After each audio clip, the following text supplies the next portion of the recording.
Los cierres de campaña terminaron manchados de sangre. Este miércoles fue asesinado José Alfredo Cabrera, candidato a la presidencia municipal de Coyuca de Benítez, en Guerrero. El ataque ocurrió momentos antes de subir al templete cuando un sujeto se le acercó y le disparó a quemarropa. Está grabado y está en las redes sociales. Ayer estuvo este video terrible de lo que es la violencia política, de lo que es la realidad de México. Pues un asesinato así a plena luz del día, en plena campaña, en pleno cierre de campaña, a quemarropa entre todos los asistentes y la gente que estuvo presenciando este acto en Coyuca de Benítez, en Guerrero. Y bueno, pues así, como cualquier cosa, como si no pasara nada, se pueden asesinar a cualquier persona, hablando de la violencia política de candidatos en este cierre que tuvieron ayer la mayoría de los candidatos y candidatas a un cargo público. Sin embargo, este no fue el único hecho violento. De manera paralela, una balacera sorprendió a los asistentes de un mitin de Rosalinda López, candidata a la presidencia municipal de Matías Romero en Oaxaca. En este caso, una persona resultó lesionada. Mientras tanto, el INE implementó una mesa permanente de seguridad, pero pues se bateó este famoso mapa de riesgos elaborado por la oposición para la jornada electoral del 2 de junio.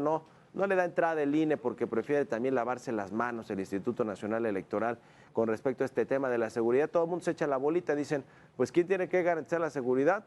Las fuerzas de seguridad del país, que es la Guardia Nacional, las Fuerzas Armadas, las policías estatales, locales, y se lavan las manos, pues todos. Y es la jornada más violenta, más sangrienta de la historia democrática de México. Le vamos a tener todos los detalles y con esto comenzamos las noticias de la mañana.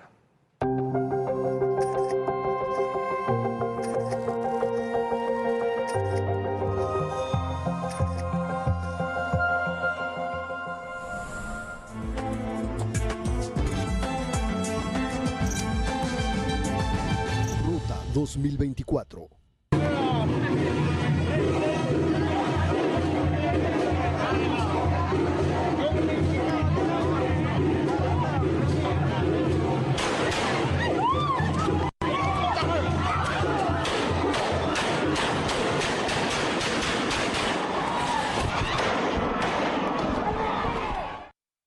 Pues así fue el momento exacto del asesinato de José Alfredo Cabrera, le decía el candidato municipal, el candidato a la presidencia municipal de Coyuca de Benítez, en Guerrero. El aspirante se encontraba en su evento de cierre de campaña cuando fue abatido a balazos segundos antes de subir al templete. Tanto sus escoltas, traía escoltas de la Guardia Nacional y escoltas propios, pues recibieron este ataque, lo intentaron repeler y incluso asesinaron, también mataron al agresor, según ya trascendió. Asimismo, se logró la captura de 2 presuntos cómplices. Las autoridades reportaron 3 personas lesionadas, quienes fueron trasladadas para recibir atención médica. José Alfredo Cabrera Barrientos era originario de la comunidad de Las Lomas, perteneciente a Coyuca de Benítez, licenciado en Derecho por el Instituto de Educación Superior Jaime Torres Bodet. Ya se había desempeñado como presidente de la Asociación Civil Coyuquenses en Acción. La Fiscalía de Guerrero abrió una carpeta de investigación en contra de quien o quienes resulten responsables por este homicidio. Elementos de la Policía Ministerial continúan recabando pruebas para esclarecer este caso. Poco antes de las 7 de la noche, la gobernadora de Guerrero, Evelyn Salgado, condenó este asesinato de José Alfredo Cabrera, pidió a la Fiscalía hacer las investigaciones correspondientes para castigar a los culpables. De igual forma, mandó sus condolencias a familiares y amigos. Por su parte, Alejandro Moreno y Jesús Zambrano, presidente de los partidos políticos que lo impulsaron, condenaron el asesinato de José Alfredo Cabrera, exigieron dar con los responsables y llevarlos ante la justicia. Señalaron que la violencia está imparable en el país y que la inseguridad empañó el proceso electoral, vulnerando la democracia.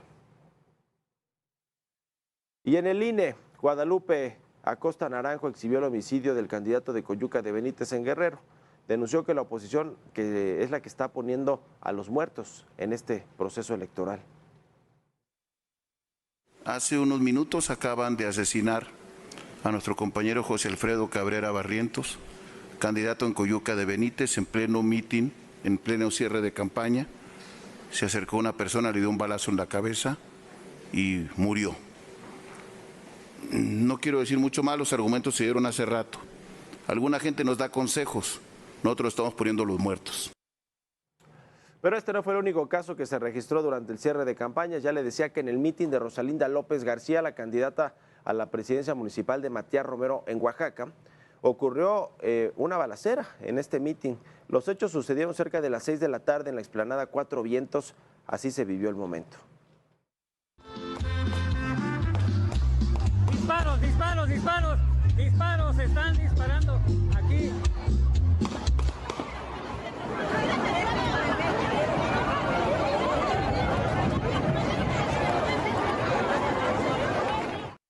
Momentos después y entre lágrimas, Rosalinda confirmó que una persona resultó lesionada y externó su preocupación por este tipo de hechos. Acaban de herir al personal del Grupo Soberanos, acaban de tirar balas con arma de fuego y lo que más me duele y más me molesta es que atenten con la vida de los demás que no la deben. Si tanto es el odio y el miedo hacia mí, que fuera contra mí, no con personas inocentes. Y aquí en la Ciudad de México, los dos hombres que fueron detenidos por estar relacionados en el ataque contra Alessandra Rojo de la Vega, la candidata a la alcaldía de Cuauhtémoc, fueron trasladados al reclusorio norte. Los sujetos acusados de feminicidio en grado de tentativa se encontraban presos en el Centro Preventivo de Readaptación Social de Ecatepec, en el Estado de México. Ya fueron trasladados. Y los ataques contra candidatos y políticos en este proceso electoral pusieron en alerta al sector privado. De acuerdo con la Confederación Patronal de la República Mexicana, la Coparmex, existen 2 estados con riesgo de seguridad en las elecciones. Estos son Sonora, Chihuahua, Tamaulipas, San Luis Potosí, Jalisco, Guanajuato, Michoacán, Guerrero, Morelos, Tlaxcala, Puebla y Chiapas. Mientras tanto, el Instituto Nacional Electoral implementó una mesa permanente de seguridad hasta el fin de las elecciones. Esta es la información. Instalaron de manera permanente una mesa de seguridad que estará activa hasta el 2 de junio. Así se dio a conocer durante la sesión ordinaria del Consejo General del INE. Se destacó la violencia que se vivió durante las campañas electorales. Se va a instalar, nos decía ayer ya la secretaria ejecutiva, una mesa ya permanente desde el día de hoy hasta que se cierren las casillas, hasta que se entreguen los paquetes electorales, que estarán justamente todas las autoridades en materia de seguridad pública pendientes del proceso electoral. Enfatizó que este 2 de junio habrá un despliegue importante de las Fuerzas Armadas que contempla 27.245 efectivos, mismos que se suman a los más de 233.000 que ya vienen realizando tareas de seguridad pública desde hace unos días. Otro de los temas destacables de la sesión del Consejo General fue el rechazo del mapa de riesgo solicitado por la coalición Fuerza y Corazón por México. El objetivo, dicen, era identificar territorios de peligro en las entidades federativas y establecer mecanismos de prevención. Sin embargo, el debate se tornó álgido. Tal vez la activación de ese mapa de riesgo hubiera podido evitar la pérdida de vidas humanas. Lo que queremos es este último esfuerzo para que se desplieguen todas las acciones institucionales que corresponda a esta autoridad. Sabemos que la seguridad no es de su competencia, pero la motivación a las autoridades correspondientes en sinergia hacia la condición prioritaria para que los mexicanos y mexicanas puedan votar en paz, en libertad y en seguridad. La respuesta fue clara del oficialismo, que acusó a la oposición de querer sacar raja política. Tomamos con mucha seriedad el tema de seguridad. En Morena estamos prestos y dispuestos a escuchar, a participar y a colaborar en cualquier asunto que, planteado con seriedad y con responsabilidad, tenga que ver con un interés legítimo con la problemática de ese fenómeno. Pero cuando vengan a plantear discursos de politiquería, van a recibir nuestra respuesta. Michel Santiago Díaz, Heraldo Media Group.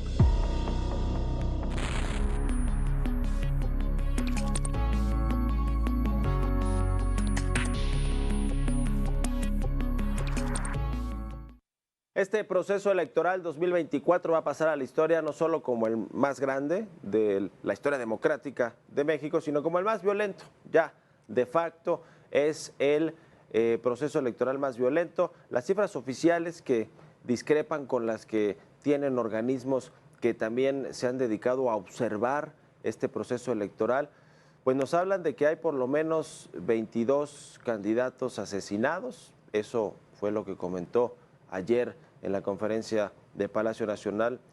Fue antier que lo comentó el martes la titular de la Secretaría de Seguridad Ciudadana, Rosa Isela Rodríguez, habla de 22 aspirantes, candidatos que fueron asesinados, de los cuales 8 estaban registrados ya oficialmente ante el Instituto Nacional Electoral como candidatos o candidatas a un cargo de elección popular. Los otros eran aspirantes, pero bueno, finalmente se trata de muertes violentas, además, que suceden con respecto a este proceso electoral. La violencia política, la violencia que vemos en todos los sectores y en todos los ámbitos de la vida pública del país, pero hay organizaciones que tienen contabilizados 34 homicidios de candidatos, con los de ayer que ya le comenté, pues probablemente ese número suba a 36. Como sea, ha sido una jornada por demás violenta, no solo por asesinatos como este terrible a plena luz del día, a quemarropa,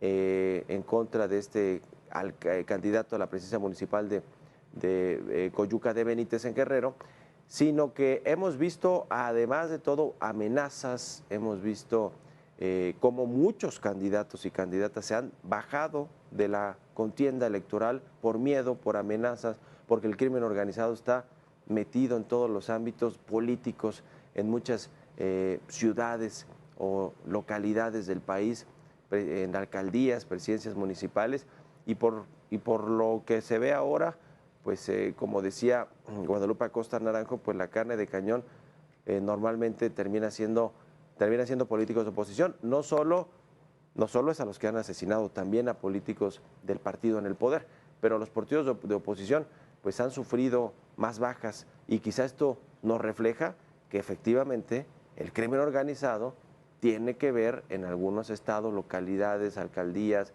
presidencias municipales, rancherías, cualquier tipo de localidad que tenga un gobierno, pues coludidos o amenazados al partido en el poder, al partido oficial, que es el que creó y fundó el presidente Andrés Manuel López Obrador. Así que se fortalecen también estas presunciones de vínculos entre políticos y criminales que, bueno, pues han derivado en todo este proceso electoral tan lamentable que hemos tenido y que va a pasar a la historia así como eso, el proceso electoral más violento de la historia democrática de México. Y si a esto se le suman las intervenciones que hace el presidente López Obrador un día sí y otro no, ahora que hay veda electoral, vamos a ver si en una de esas no sale a hablar como si lo hiciera en cualquier otra mañanera, que se ha saltado claramente las leyes electorales, no ha respetado este proceso electoral. Bueno, hay quien dice que es el presidente de la República que más ha intervenido en un proceso electoral, pues con sus dichos, con su proselitismo, con la manera como se expresa en sus conferencias matutinas o en sus mítines, en sus reuniones que tiene en los estados de la República, en sus giras, y aún así pues no ha podido ser realmente sancionado por el Instituto Nacional Electoral ni por el Tribunal Electoral del país, quienes en realidad se han mostrado laxos con el presidente López Obrador, y en general como que no lo han entendido y no lo respetan realmente, porque cuando salen los debates a decir digamos, a injuriarse las candidatas o el candidato presidencial, o hablando de la candidatura presidencial, de la carrera por la presidencia de la República, pero en general hacia abajo, los estados, las gubernaturas, las alcaldías, pues el INE 2 o 3 o 4 días después dice, pues ya nos dimos cuenta que entonces tienen que bajar de sus conferencias tal palabra, tal dicho, después de 3 o 4 días que prácticamente pues suena ridículo, ¿no? Que es lo mismo que le dicen al presidente. El presidente sale una mañanera, habla de un asunto electoral, proselitista, de sus candidatos, de la carrera presidencial, de sus sucesores o sucesora probable, y después el INE dice, bueno, pues violó la ley electoral, que bajen de la conferencia mañanera tal fragmento de lo que dijo el presidente. Es decir, parece ridículo, no han sido unos árbitros ni el INE ni el Tribunal Electoral que realmente sean sancionadores contra quien viola las leyes electorales. Y bueno, pues ojalá que no veamos esta misma tónica el día de, que es el 2 de junio, que van a llevarse a cabo estas elecciones masivas, históricas en el país, y que después no resulte que las que son muy cerradas, de las que se impugnaron, pues que tampoco tengan la facilidad o lo hagan de forma expedita, pues para dar resultados y para saber que conozcamos los mexicanos cuando hay procesos electorales o elecciones que se cerraron mucho, pues quién ganó, quién tiene la razón, si las impugnaciones son válidas o no. Si las denuncias por la injerencia del crimen organizado van a terminar cancelando, anulando alguna elección. No quiero hablar de la presidencial porque se ve esa más complicada, pero puede suceder en alguna alcaldía, en alguna presidencia municipal o en algún estado, que se juegue una gubernatura, que terminen anuladas las elecciones por la injerencia del crimen organizado en este 2 de junio, el día de las elecciones. Ya lo veremos. Pero lo que ya logró récord la actual administración y el actual proceso electoral, pues es que no se logró contener la violencia política y se quedará como marcada ya como la elección más violenta y más sangrienta de la historia del país.